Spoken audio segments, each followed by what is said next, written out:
statement, the Prime Minister. Thank you, Mr. Speaker. And with permission, Mr. Speaker, I would like to make a statement on the NATO summit in Brussels last week. Transatlantic unity has been fundamental to the protection and projection of our interests and values for generations. And at a time when we are facing dangerous and unpredictable threats from state and non-state actors, and from the use of chemical weapons to terrorism to cyber attack, NATO remains as vital to our collective security as it has ever been. So the focus of this summit was on strengthening the alliance, including through greater burden sharing, through stepping up our collective efforts to meet the threats of today and enhancing NATO's capability to meet the threats of tomorrow. And the UK played an important role in securing progress on all three. The UK is proud to have the second largest defence budget in NATO after the United States, and the largest in Europe. We are increasing our defence spending in every year of this Parliament. We are meeting our NATO commitments to spend 2% of our GDP on defence and 20% of that on equipment, investing heavily in modernising our armed forces, with plans to spend £180 billion on equipment and support over the next 10 years. And this morning I announced the publication of the UK's Combat Air Strategy, confirming our commitment to maintaining our world-class air power capabilities. This is backed by our Future Combat Air System Technology Initiative that will deliver over £2 billion of investment over 10 years and lay the groundwork for the Typhoon Successor programme. We are deploying the full spectrum of our capabilities in support of the NATO alliance. In the week that we marked the centenary of our extraordinary Royal Air Force, I was proud to be able to announce at this summit the additional deployment of UK fighter jets to NATO air policing missions. We are also leading standing NATO maritime groups, contributing our nuclear deterrent to the security of Europe as a whole, and continuing our commitment to NATO missions, including in Estonia, where we lead NATO's enhanced forward presence. But as the UK plays this leading role in the security of the whole continent, so it is right that we work to even burden sharing across the alliance, and that other allies step up and contribute more to our shared defence. This summit included an additional session in response to the challenge posed by President Trump on exactly this point. Non-US allies are already doing more, with their spending increasing by $41 billion in 2017 alone, and by a total of $87 billion since the Wales Defence Investment Pledge was adopted in 2014. These are the largest increases in non-US spending in a quarter of a century. And over the decade to 2024, we are expecting this spending to have increased by hundreds of billions. But NATO allies must go further in increasing their defence spending and capability. During the summit, leaders agreed that all were committed to fairer burden sharing, and they had a shared sense of urgency to do more, and that is in all of our interests. Turning to specific threats, there was an extensive discussion on Russia. The appalling use of a nerve agent in Salisbury is another example of Russia's growing disregard for the global norms and laws that keep us all safe. And it is a further example of a well-established pattern of behaviour to undermine Western democracies and damage our interests around the world. In recent years, we have seen Russia stepping up its arms sales to Iran, shielding the Syrian regime's barbaric use of chemical weapons, launching cyber attacks that have caused economic damage, and spreading malicious and fake news stories on an industrial scale. Mr. Speaker, our long-term objective remains a constructive relationship with Russia, so it is right that we keep engaging both as individual nations and as a NATO alliance. So I welcome the meeting between President Trump and President Putin in Helsinki today. But as I agreed with President Trump in our discussions last week, we must engage from a position of unity and strength. This means being clear and unwavering about where Russia needs to change its behaviour. And for as long as Russia persists in its efforts to undermine our interests and values, we must continue to deter and counter them. And that is exactly what we will do. In this context, Mr. Speaker, in a separate discussion during the summit, the Alliance also reaffirmed our unwavering support for the sovereignty and territorial integrity of Georgia and Ukraine. And we continue to support both Georgia and Ukraine in their aspirations for full membership of the Alliance. Mr. Speaker, the Alliance also extended an invitation to the government of Skopje to start accession talks following their historic agreement with Athens. This builds further on the progress made at the Western Balkans Summit in London earlier in the week, which took important steps to strengthen the stability and prosperity of the region. Mr. Speaker, for part of the summit, we were joined by President Ghani, who provided an update on the situation in Afghanistan. There are encouraging signs of progress towards a peace process, and allies were united in our strong support for his efforts. But the security situation remains challenging, compounded further by Daesh fighters who fled out of Iraq and Syria. So, as my right honourable friend, the Defence Secretary, announced to the House last Wednesday, at this summit we increased our support for NATO's mission Resolute Support, with a further uplift of 440 UK troops for the UK-led Kabul Security Force. This will take our total troop commitment in Afghanistan to around 1,100. Together with all allies, we also committed additional financial support for the sustainment of the Afghan National Defence and Security Forces until 2024. As I discussed with President Trump at the summit, our commitment to Afghanistan began as NATO's only use of Article 5, acting in support of the United States following the attack on New York's World Trade Center. And our uplift will also enable the release of US personnel to conduct increased mentoring and counter-terrorism activity across Afghanistan. The summit also agreed to extend defence capacity building to Tunisia, Jordan and Iraq. And the UK's contribution will play a vital role, in particular increasing our support to the Iraqi government in strengthening its security institutions and promoting stability for the longer term. Mr. Speaker, facing today's challenges is not enough. In the UK, our modernising defence programme will ensure that our capabilities remain as potent in meeting the threats of tomorrow as they are in keeping us safe today. NATO too must adapt to meet these challenges. This means delivering the reforms agreed at the Wales and Warsaw summits, politically, militarily and institutionally. At this summit, allies agreed a stronger NATO command structure, including 2 new headquarters. And the UK is committing over 100 new posts to that structure, taking our commitment to over 1,000 UK service personnel. We also agreed to improve the readiness of our forces through NATO's readiness initiative, known as the 430s. This is a commitment to have, by 2020, 30 mechanised battalions, 30 air squadrons and 30 combat vessels, all ready to use within 30 days or less. And the UK will play its full part in delivering this. We also agreed further work to help counter cyber and hybrid threats by enhancing the capabilities of the alliance to respond quickly and effectively to those new challenges. This includes a new cyber operations centre and new support teams that will be able to assist allies who want help, either in preparing to respond or responding to an attack. Again, the UK is at the forefront of these efforts. For example, we were the first country to offer our national offensive cyber capabilities to the alliance, and we have also committed to host the NATO Cyber Defence Pledge Conference in 2019. Mr. Speaker, as I have said many times, the UK is unconditionally committed to maintaining Europe's security. That's why I've proposed a bold new security partnership between the UK and the EU for after we leave.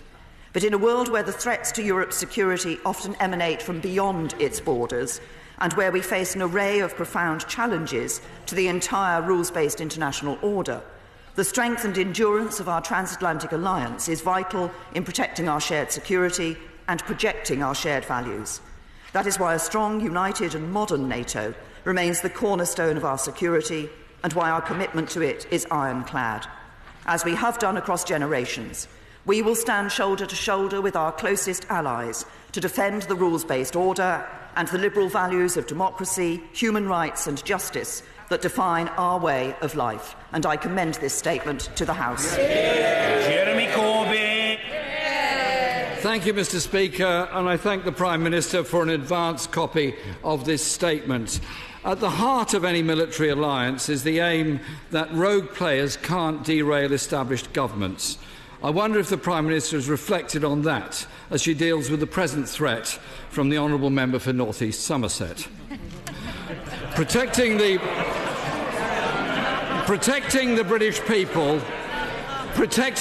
people will always be our first priority. From climate change chaos, cyber attacks, acts of terrorism, perpetual conflicts in the most fragile parts of the world, it is duty of government to ensure the approach addresses the drivers of these security challenges. As one of the richest countries in the world, a member of NATO and of the UN Security Council, we have a real responsibility to ensure our policy provides both real security for our country and does not fuel insecurity beyond our borders. Last week's NATO summit was an opportunity for the alliance to reset its approach to some of these challenges. Yet once again, another global gathering has been dominated by the erratic statements of President Trump. So did the US President ask the Prime Minister and other NATO leaders to double UK defence spending to 4%? Did the President outline how threats to our security had doubled over the course of the last week? Is this something the government is seriously considering? In 2014, NATO countries agreed to meet the 2% target by 2024. Does that remain the case? Labour is committed to spend the agreed target of 2%. Further, does she agree that with President Trump that Germany is a captive of Russia?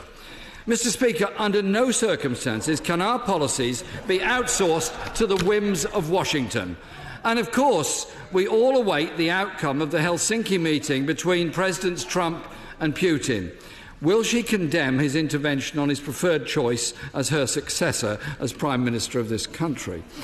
States that seek to destabilise and undermine democracy and national independence, whoever they are, including but not only Russia, must be held fully accountable under international law and collective engagement. As well as those of use of chemical weapons as a form of war, whether on the streets of Salisbury or in the cities of Syria, it is deplorable and must not and will not be tolerated. And NATO Chief Jens Stoltenberg is right to say, as he did recently, our dialogue with Russia is not easy, but the more difficult they are, the more we need dialogue. But democratic regression amongst NATO governments makes this approach more difficult. NATO prides itself as being the guarantors of freedom and security of the world, so must be held to a higher standard. The rise of authoritarianism and the suppression of basic human rights in many countries should be of great concern. The Brussels Declaration highlighted how arms control, and I quote, should continue to make an essential contribution to achieving the alliance's security objectives. What steps is she taking to drive forward the effort on this? And does she agree that UK arms sales to countries with poor human rights records undermines their citizens' freedom and security? And will she therefore finally suspend arms sales to Saudi Arabia while bombs rain down on the people of Yemen? On Europe, it is vital that Parliament fully understands what the government is proposing for its future defence partnership with the EU after Brexit. And on yet another fundamental issue, the government's white paper is lacking. No substance on UK-EU cooperation over diplomatic collaboration, intelligence sharing or defence and security policy.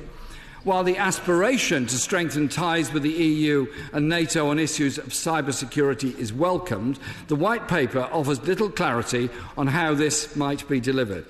Does the Prime Minister accept that her chaotic approach to Brexit negotiations risks future security and defence cooperation with the European Union? The bomb-first, talk-later approach to security has clearly failed, leaving a trail of destruction abroad and left us less safe at home. NATO talks of wanting to work closer with the United Nations, but that means treating the United Nations with respect and ending the double standards. In Libya, Sudan and South Sudan, this government is the responsible pen holder on the UN Security Council, yet has failed to deliver long-term political settlements. Hopefully, the new Foreign Secretary can succeed where his predecessor failed or didn't make sufficient effort to try to succeed. The government's deployment of additional troops in Afghanistan to support the government in Kabul. Can the Prime Minister be clear that these troops are there in a training capacity only and that there will be no mission creep? Our security is collective. It cannot be achieved at the expense of others. Mr. Speaker, aggressive military intervention, destabilising democratic institutions, tearing up hard-won international agreements and disregarding human rights and international law are a new threat. Governments on this track must change course. Labour in government will deepen our commitment to UN peacekeeping and work with allies who strive for peace, diplomacy and real security for all people. That is how we will deliver real security in a changing world. Well, the right honourable gentleman raised a number of issues there. He talked about the intervention that President Trump made at the NATO summit, and he has made a difference. He has. I mean, we share his view that actually we want to see allies all stepping up to meet the commitment they gave at the summit here in Wales in 2014 to spend 2% of their GDP on defence and 20% of that on equipment. It's something that we meet, a limited number of other members of NATO meet it, including obviously the United States of America. His making this point about burden sharing has made a difference. As I said in my statement, just in the last year we've seen an extra $41 billion added to the defence budgets across the NATO allies, and there was a real sense at this summit, following the discussion that he initiated, that we would see people not just stepping up in terms of going to meet their 2%, but actually seeing that there is an increased urgency in doing this. He asked me about Germany and its relationship with Russia. Can I just say to the right honourable gentleman, Germany was one of those countries, those many countries around the world, in Europe and around the rest of the world, that stood shoulder to shoulder with the United Kingdom after the attack that took place in Salisbury, that did expel Russian intelligence officers and took a very firm view in relation to Russia. He talks about arms exports. Of course, we have, as he knows, one of the strongest arms exports regimes in the world, and all decisions are taken very carefully against the background of that. He talks about the future in terms of our relationship with the European Union. We will have a fully independent defence and foreign policy, but we will work with our European Union allies where it is right to do so, as we will continue to be working within NATO. And he talks about how we actually ensure that we have security around the world. Well, NATO has been the backbone of Europe's security for the years in which it has been in place. We continue to support NATO. Now, it sounds as if the right honourable gentleman has changed his mind about NATO in terms of the statement that he's given, because it wasn't that long ago that he said about NATO, "I'd rather we weren't in it." And then he said, "Why don't we turn it around, close down NATO?" Well, we're not going to close down NATO. The United Kingdom will continue to contribute to NATO as the backbone of European security and wider security around the world. Mr. Ian Duncan-Smith. Mr. Speaker, may I congratulate my right honourable friend, the Prime Minister, on what I think for her was a successful NATO summit. But may I also return her to the point of the Germans and the issue of energy. I wonder if she could let us know in this House exactly what discussions and conversations have taken place with the Germans concerning Nord Stream 2 pipeline. This has a strategic and will have a strategic effect to diminish the likelihood of Ukraine and others being able to support themselves in the future if they can insist on going ahead unilaterally with this pipeline. Well, can I say to my right honourable friend that he has, of course, raised an important issue.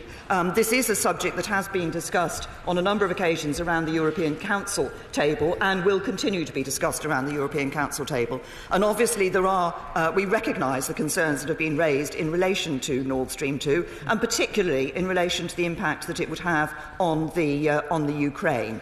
We will continue to talk not just with Germany but also with other European allies around this particular issue and contribute to that discussion around the EU Council table. I think there is, what I would say to my right honourable friend is that I think there is a growing recognition of this as an issue that needs to be addressed and a growing recognition of the concerns that have been raised.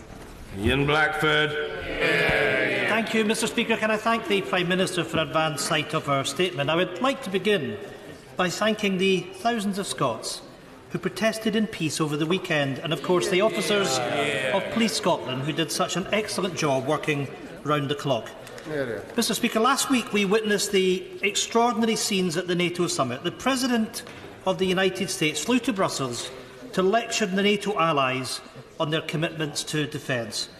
Embarrassing, shambolic scenes from a US President who takes a childish approach to foreign and security policy rather than work with allies to tackle common security threats. Mr. Speaker, what is more embarrassing is after this treatment we witnessed the Prime Minister then roll out the carpet to the President as he visited the UK.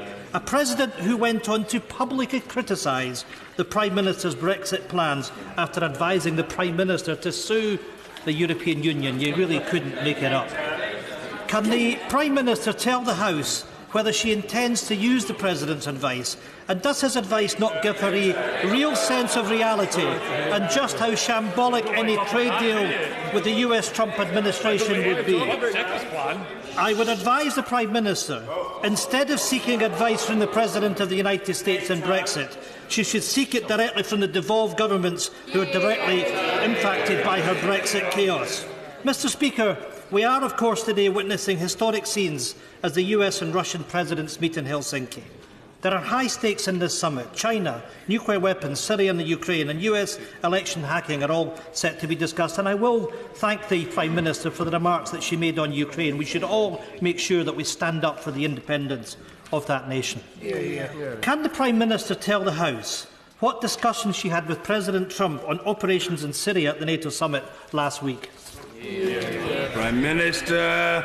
I say to the right honourable gentleman, first of all on Ukraine, we continue to support the Ukraine. As I said in my statement, we continue to support the sovereignty and territorial integrity of the Ukraine and Georgia. And obviously we are supporting the government of Ukraine in a number of ways, but we also recognise that there needs to be reform in Ukraine.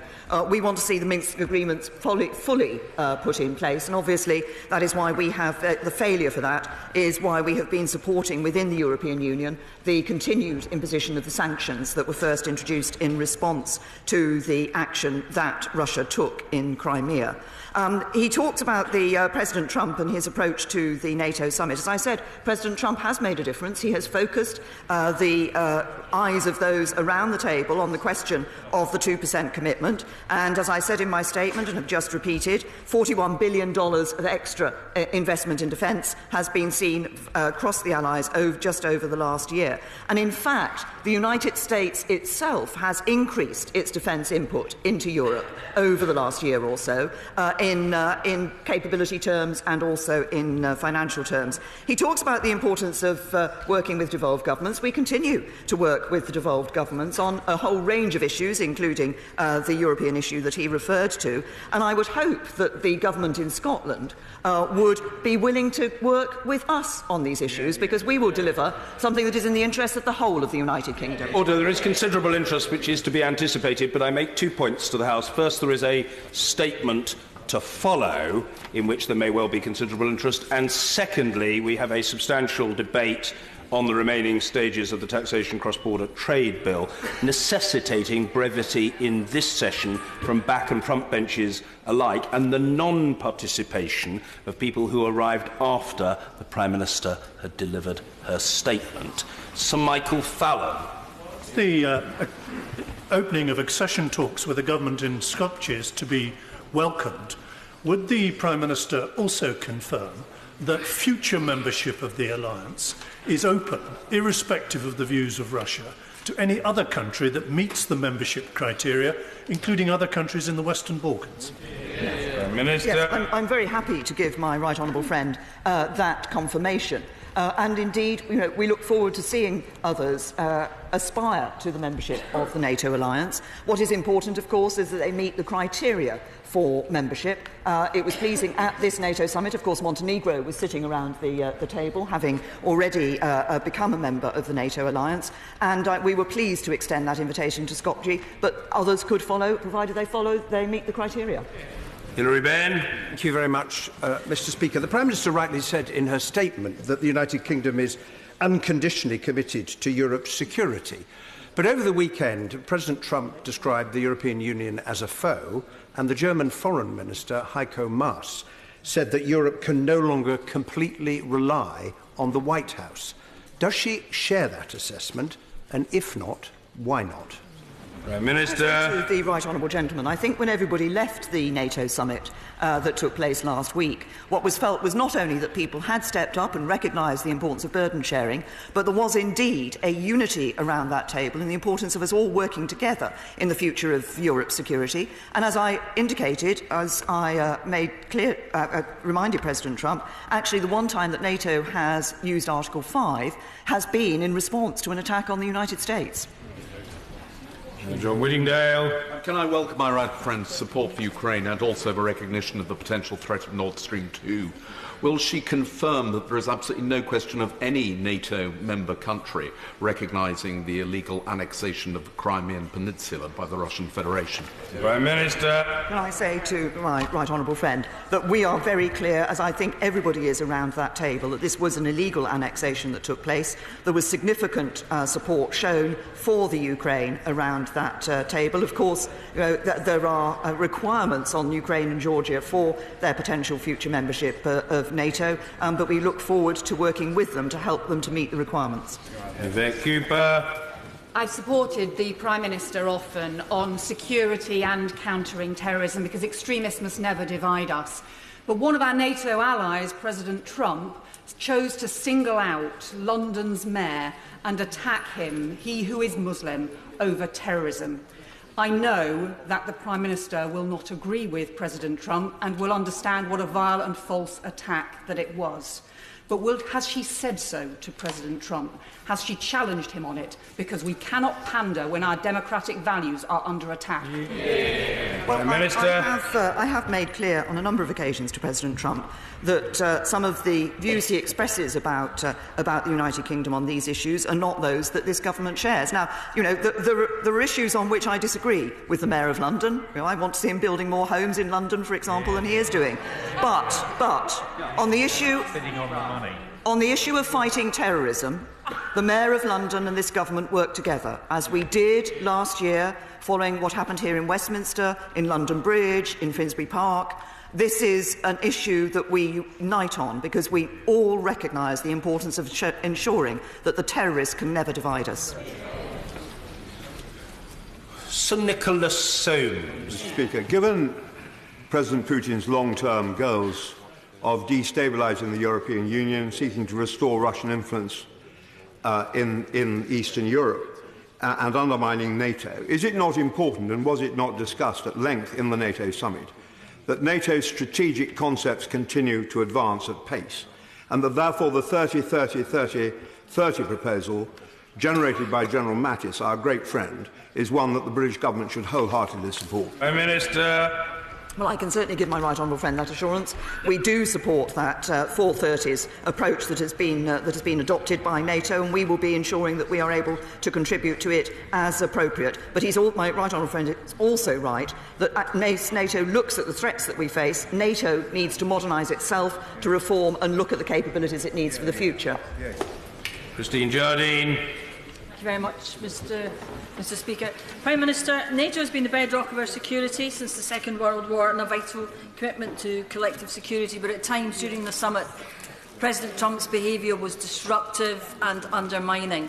Can the Prime Minister assure this House that she took action to impress upon him that that is not acceptable in those circumstances? What I have impressed upon President Trump on a number of occasions now, starting with the very first visit that I made to the United States following his inauguration, was the importance of NATO, the importance of that transatlantic unity, and that was a message that came through loud and clear at the summit. Sir Hugo Swire. Welcome the Prime Minister's recommitment to the principle of NATO being the cornerstone of Europe's defence policy, and she's absolutely right to talk about a close relationship with our current EU partners post-Brexit.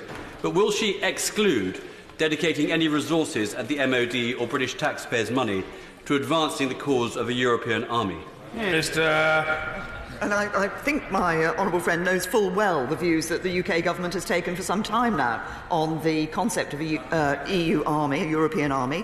There have been developments around the European Union table, and there continue to be in the defence field. We've been very clear that those have to be complementary to NATO, and that is a view that is accepted. Chairman. Speaker, would the Prime Minister agree with me that our peace and prosperity since the last World War has been secured by the United Nations, by NATO and by the European Union? And would she agree that she now has a real opportunity to be the real leader, reminding all of this our European allies that she has this responsibility? Well, can I say to the honourable gentleman that he's right. Of course, we have a number of multilateral organisations. As I said in my remarks, in my response to earlier questions, I believe NATO has been the bedrock of European security. I believe the unity of NATO, that continued transatlantic unity, is important, not just actually for Europe, but for the United States and the wider world as well, and we will continue to champion it. Dr. Julian Lewis. The Prime Minister agree that any idea that Europe could defend itself conventionally against an aggressive Russia is a dangerous fantasy if the United States is not involved. Well, can I say to my honourable friend that I think the United States obviously plays a very important role within the NATO alliance. But if I may just also remark, my honourable friend made the comment about defending conventionally from attacks from Russia. As we look at NATO for the future, we need to look not just at the conventional capabilities and the conventional threats, and that is why we are I'm proud that the United Kingdom was the first to put its offensive cyber capability to the benefit of the alliance. Rachel Reeves. Thank you, Mr. Speaker. What assurances did President Trump give the Prime Minister that he would raise the poisoning of the Skripals and the murder of Dawn Sturgis on British soil with President Putin? It is unacceptable that Russia has put lives at risk with poisonous substances being left to kill innocent people on the streets of our country. If President Trump is our ally, he will raise this. Will he? Can I say to the honourable lady, she's absolutely right in the way she describes the attack that took place in Salisbury and the use of a nerve agent on the streets of the United Kingdom, which, as we know, we have now seen an individual die as a result of contact with a Novichok. I did raise the severity of this issue with President Trump. Of course, the United States reacted alongside us after that attack. They expelled more Russian intelligence officers, more Russian diplomats than any other country. And I raised this among other issues that I would expect President Trump to raise with President Putin. Sir Desmond Swain. 2% mustn't be the measure. Rather, it should be the capability to deliver lethal effect, shouldn't it? Prime Minister. Well, I think my right honourable friend makes an important point, which is while focus is often on the numerical figure for spending, actually capability is important as well. And that's where, of course, the United Kingdom scores, not just in terms of the spending that we make, but also making sure that we have the capability necessary and that that is available. Jim Shannon. Thank you, Mr. Speaker. Thank the Prime Minister for her statement so far. Prime Minister, were you successful in your attempts to secure additional funding for defence from other NATO countries, some who consistently underfund their contributions to NATO, considering the war against terror that we as NATO members are supposedly fighting together? Well, I can tell the honourable gentleman that countries are stepping up, they are increasing their spending, those who don't meet the 2% target at the moment, and they went away with a very real sense that this wasn't just something that should be a long-term plan, but actually there was an urgency in doing that. Richard Benyon. Next year, over 600 parliamentarians from across the NATO alliance will visit London. Does my right honourable friend agree that this is a very important opportunity for Britain to show that we are absolutely a global nation and that our commitment to the alliance moving forward is absolutely at the heart of what we believe? Well, can I say to my right honourable friend, I think he's raised a very good point, an important point, and the point that he makes is absolutely right. I think it is an opportunity for us to show global Britain, but it's an opportunity, as he says, for us to show our absolute commitment to NATO for the future. Dr. Rupa Haq. Thank you, Mr. Speaker. Our NATO obligations are entwined with our other collective security arrangements, and the Prime Minister has previously said, thanks to the European arrest warrant, over 2,500 people wanted for crimes abroad are no longer roaming the streets of Britain, and that includes serious international murderers, paedophiles, human traffickers and terrorists. Can she tell us how she intends to defend us from these undesirables, as the White Paper doesn't commit to keep us in it post-Brexit? Not altogether adjacent to the NATO summit, but the parallel, says the Honourable Lady optimistically from a sedentary position, but we look to what might be called the geometrical dexterity of the Prime Minister to cope with the situation. Well, Mr. Speaker, while we didn't discuss the precise point the Honourable Lady has raised at the NATO summit, we did, of course, discuss our collective security, and the Honourable Lady can rest assured that in all our considerations on these matters, we will be ensuring that we have the powers and the tools necessary for our security. Splendid. Mr. Philip Hollowbone. Seems to enjoy spending large amounts of money on new HQs. Its swanky new main HQ was opened last year. I think the Prime Minister announced 2 further HQs are going to be opened. How can we persuade our NATO allies to spend less on HQs and more on frontline troops and offensive cyber capability?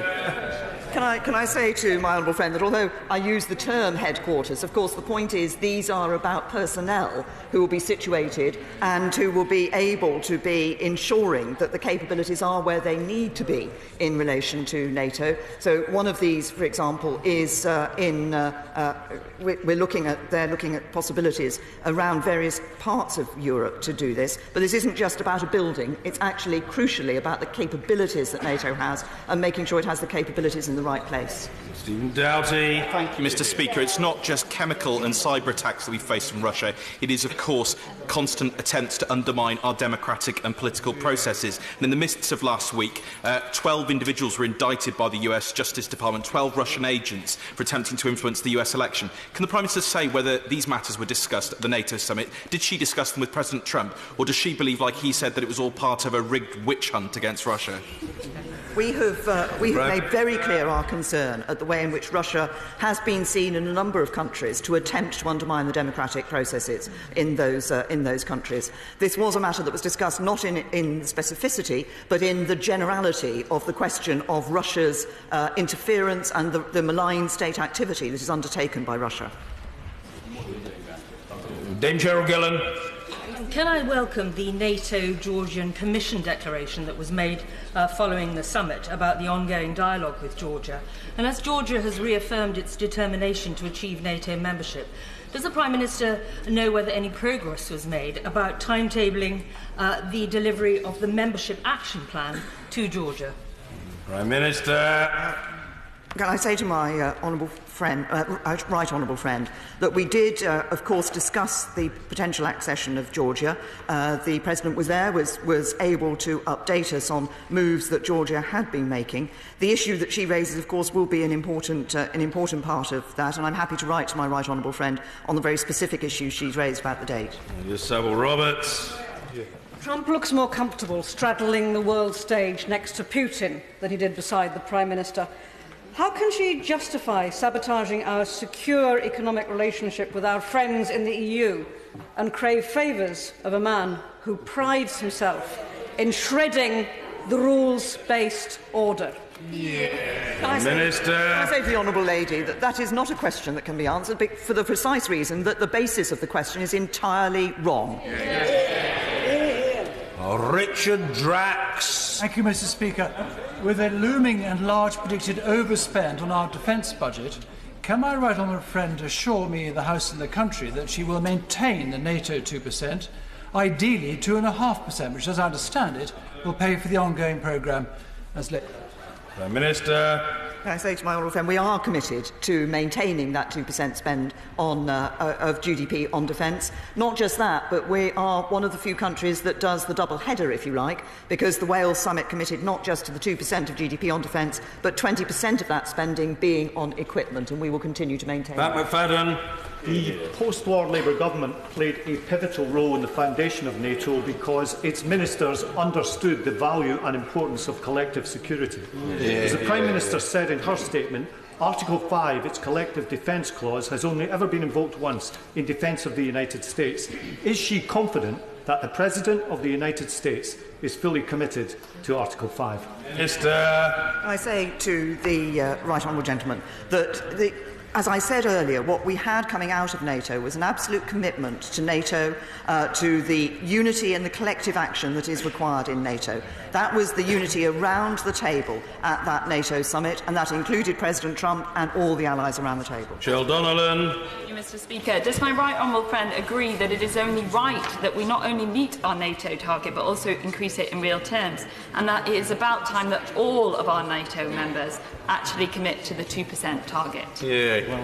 Can I say to my honourable friend, I think she asks about all NATO members committing to the 2% target. Of course, they've committed to reach the 2% target. It's actually making sure they get there that is the challenge. There was a very real sense, as I said earlier, around the table that there is a growing urgency in meeting that 2% target. And obviously, NATO will be working, as we will be working with them, to encourage others to do that and to ensure that they do just that. Chris Leslie. It's clear from President Trump's interview with the Sun newspaper in the margins of the NATO summit that he envisages a trade deal with the UK only if we sacrifice our European alliances. Can I urge the Prime Minister not to pander to President Trump's view or to the Trumpian view of the hard Brexiteer ERG group, who she seems always happy to roll over whenever they make any demands to? Prime Minister. Can I say to the right honourable gentleman, first of all, that we are looking to do a trade deal with the United States of America. We will discuss that trade deal with the United States of America. We recognise there are certain issues that will have to be addressed within that trade deal.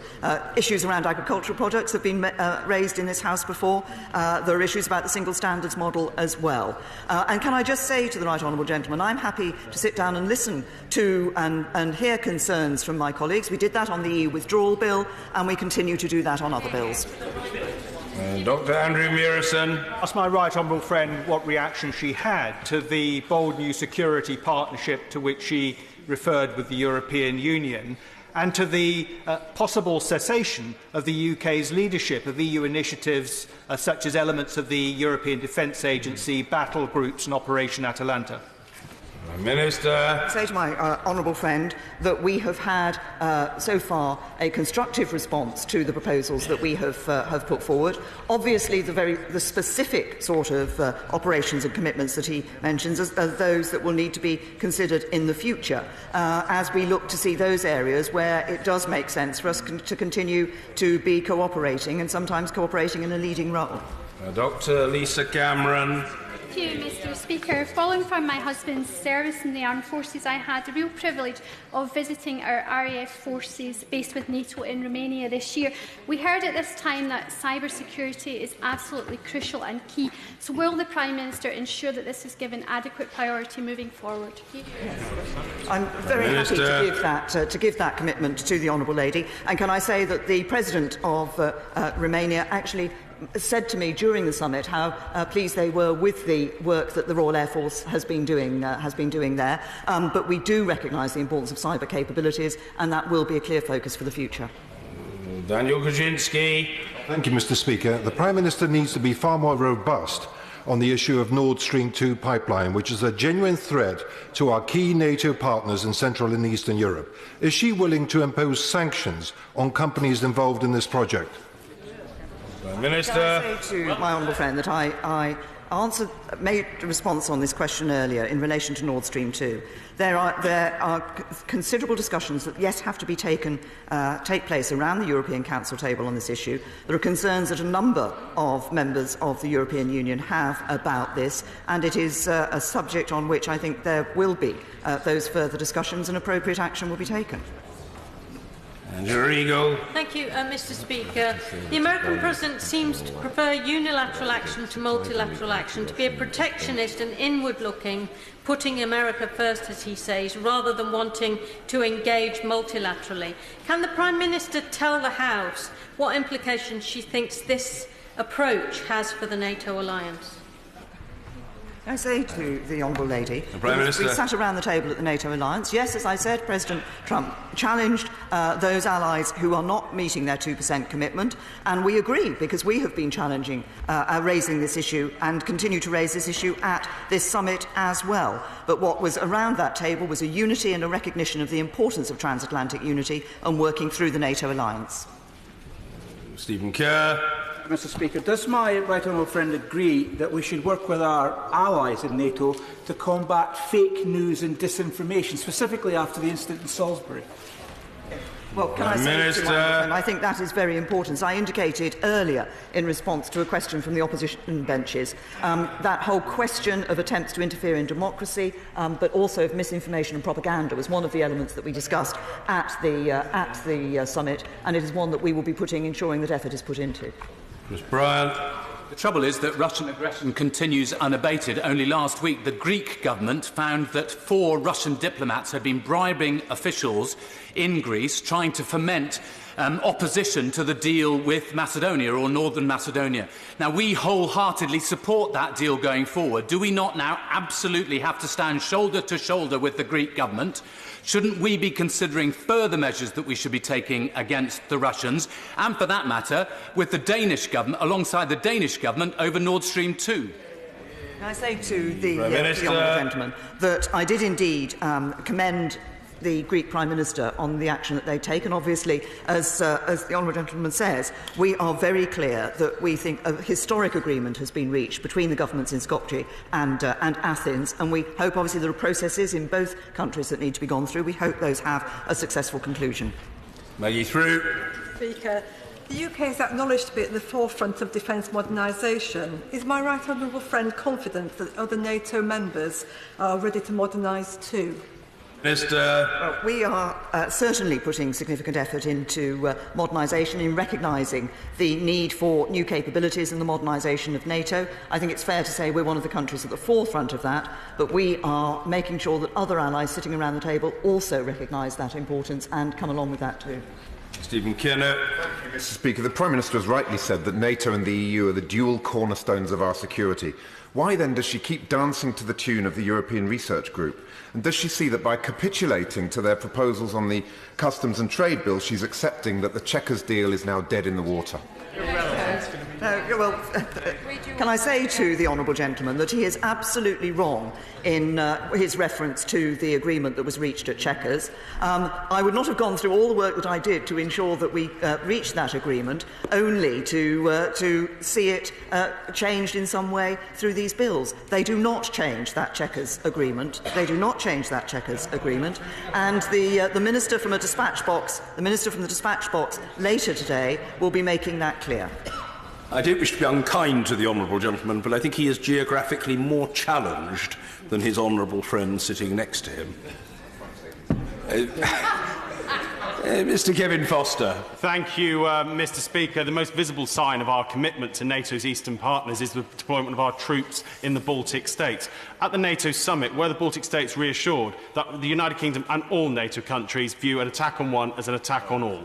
Yes, well, can I say to my honourable friend that I think the Baltic states have taken considerable reassurance from the approach that has been taken by the allies around the NATO table. Obviously, we are very pleased to be playing the leading role that we are in the enhanced forward presence in Estonia. That is an important commitment that we have and going into the future. And I know that not just the Estonians, but also the Lithuanians and the Latvians are very clear about the support that NATO is showing them. Stuart Malcolm MacDonald. Thank you, Mr. Speaker. Respecting Ukraine's territorial integrity is about more than Crimea. We can't forget about the illegally occupied east of Ukraine as well. Can she tell me what the support she talks of actually looks like and how it materialises on the ground in Ukraine? And exactly what is the government's policy on Nord Stream 2? Because despite what she said, I can't tell what the policy is. Prime Minister. Can I say to the honourable gentleman that we have been, obviously we've been supporting the Ukrainian government in a number of ways. One of the ways that we've been supporting the Ukrainian government, of course, is in the reforms that we believe are necessary within Ukraine, because I think that is necessary, as well as supporting them in their capabilities to deal with what has been taking place in parts of the Ukraine. As I said on Nord Stream 2, we will be continuing to discuss this with allies. Rachel McLean. Mr. Speaker, My constituents voted overwhelmingly to leave the EU because they believe that as a sovereign country we can make our own policies in the world.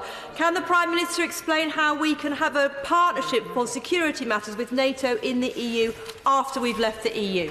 Minister. I say to my honourable friend that we will indeed be able to ensure that we have that independent policy, but I think it's important because of the capabilities that we're able to share with countries within the European Union on various security issues, that we do have that partnership in the future that enables us to maintain operational capability. But of course the bedrock of European security is NATO. We're a leading country within NATO and we will continue to be so.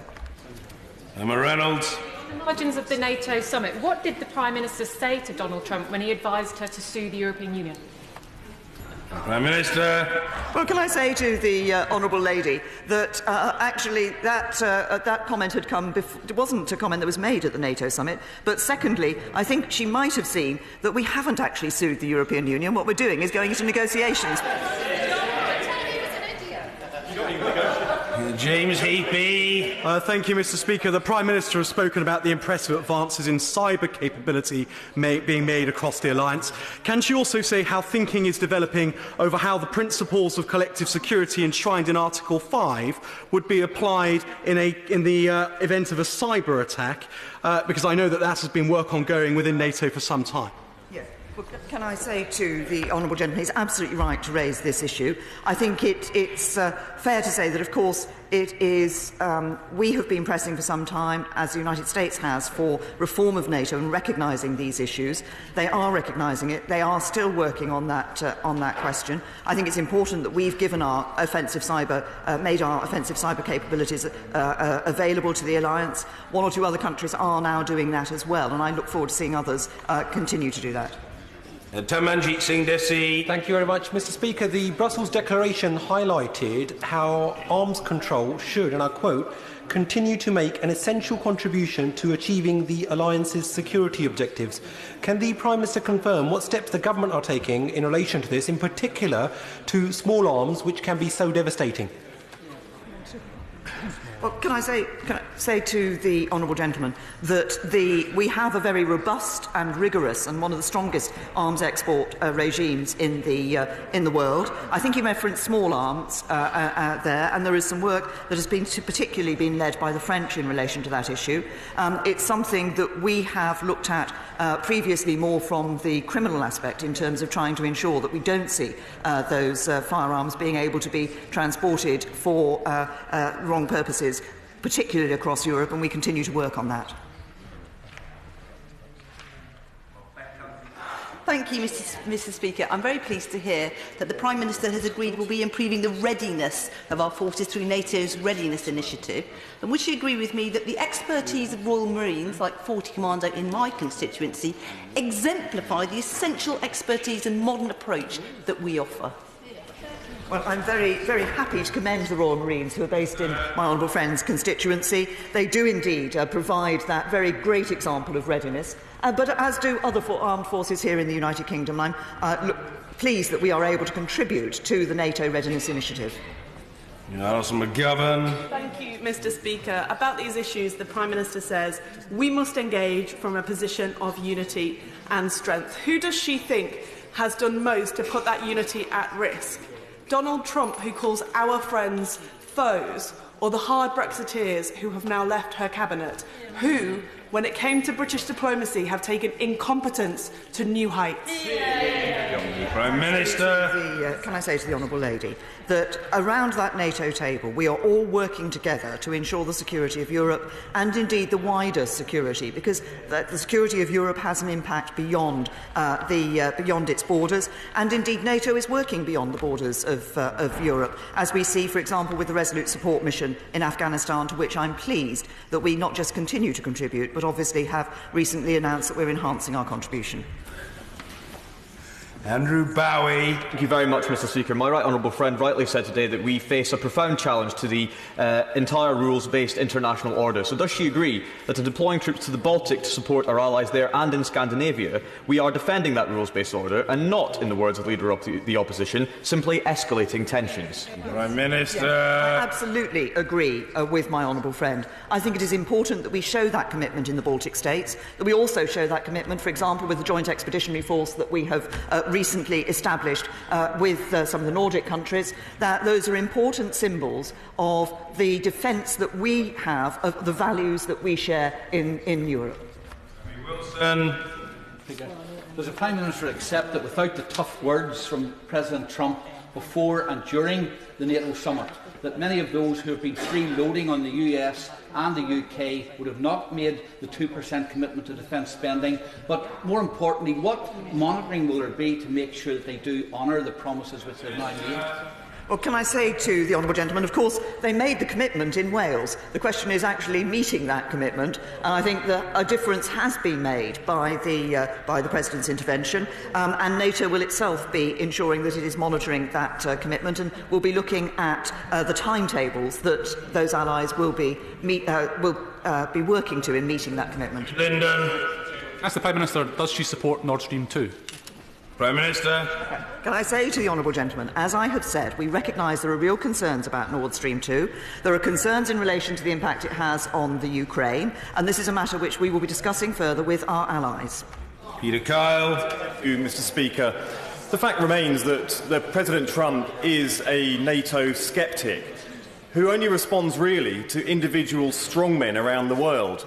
But does she not agree with me that the strength of NATO is many countries coming together and putting their collective security in the single organisation of NATO? And did she explain to Donald Trump where that strength comes from?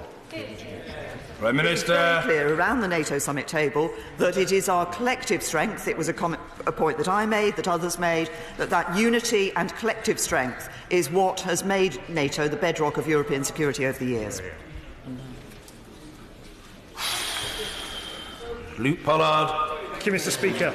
A strong Royal Navy is vital to countering Russian aggression in the North Atlantic and on our northern flank. So can I ask the Prime Minister what discussions she had at the NATO summit about preserving our amphibious capabilities as part of that NATO effort, especially protecting HMS Albion and HMS Bullock and the Royal Marines? Can I say to the honourable gentleman that obviously discussions take place about our particular capabilities and how we ensure that we're protecting those. Of course, we have a significant commitment that we've made to our Royal Navy in terms of the equipment that we are providing for the Royal Navy. I mean, the fact that we now have the 2 new aircraft carriers, the new frigates that are going to be coming forward for the Royal Navy, we've made a very real commitment to our Royal Navy for the future. Yeah. Jamie Stone. Mr. Speaker, the splendid formations of typhoons and tornadoes flying over London last week surely exemplified the fruits of previous cooperation with European countries.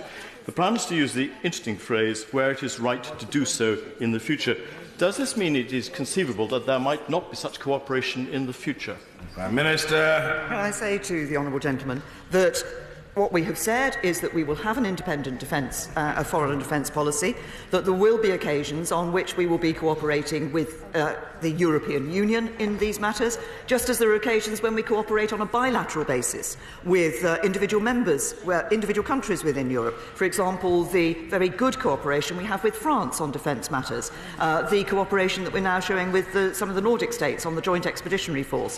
What we will do is ensure that we are doing what is in our national interest and what is in the interest of maintaining European security. Mr. Gavin Robinson. Very grateful, Mr. Speaker. The Prime Minister helpfully outlined just how disregarding Russia is of international rules and international order. But having engaged with our NATO allies, does she believe that military confrontation with Russia is more likely, less likely, or still the same? I say to the honourable gentleman that we have seen that malign state activity from Russia across a whole range of activities and a whole range of capabilities. What I would say to him is I think what is important for us sitting around that table and within NATO is for us to ensure that we have the capabilities to deal with that threat in whatever form it comes. Thank you.